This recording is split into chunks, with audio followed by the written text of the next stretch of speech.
ఆంధ్రప్రదేశ్ బ్రాహ్మణ సేవా సమాఖ్య తిరుపతి బ్రాహ్మణ సమాజం వారి సంయుక్త ఆధ్వర్యంలో ఈ నెల 21వ తేదీ తిరుపతి బైరాగిపట్టణంలోని వైఖానస ఆశ్రమంలో రాష్ట్ర వ్యాప్త బ్రాహ్మణ వధూవరుల ఉచిత పరిచయ వేదిక కార్యక్రమాన్ని నిర్వహించనున్నట్లు ఆ సంఘం కార్యదర్శి కొత్తపల్లి అజయ్ కుమార్ వెల్లడించారు. శుక్రవారం ఉదయం తిరుపతి ప్రెస్ క్లబ్లో ఏర్పాటు చేసిన మీడియా సమావేశంలో ఆయన మాట్లాడుతూ దాదాపు 500 కుటుంబాలు ఈ వేదికలో పాల్గొంటున్నట్లు తెలిపారు.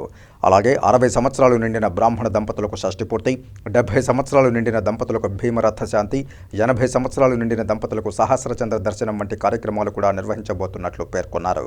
ఈ కార్యక్రమంలో పాల్గొనదలిచిన బ్రాహ్మణ దంపతులు తిరుపతిలోని శ్రీ కోదండరామాలయ ఉత్తరమాడ వీధిలోని బ్రాహ్మణ సమాజం కార్యాలయంలో సంప్రదించాలని కోరారు. మరిన్ని వివరాలకు వేదం హరిప్రసాద్ 9949339851, అలాగే నరసింహాచార్య 9030177388 ఫోన్ నెంబర్ల ద్వారా సంప్రదించవలసిందిగా విజ్ఞప్తి చేశారు. ఈ కాలంలో గతంలో లాగా వివాహాలు సులభంగా జరిగేవి.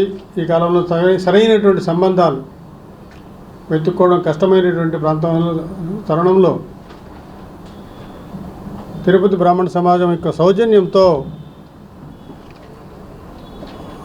రాష్ట్ర వ్యాప్తంగా బ్రాహ్మణ సంక్షేమ సమాఖ్య ఈ యొక్క పరిచయ వేదిక కార్యక్రమాన్ని చేపట్టింది. దీనిలో సుమారు 500 కుటుంబాలు ఈ యొక్క పరిచయ వేదికలో పాల్గొంటున్నాయి. గత సంవత్సరం చేసినటువంటి విధంగా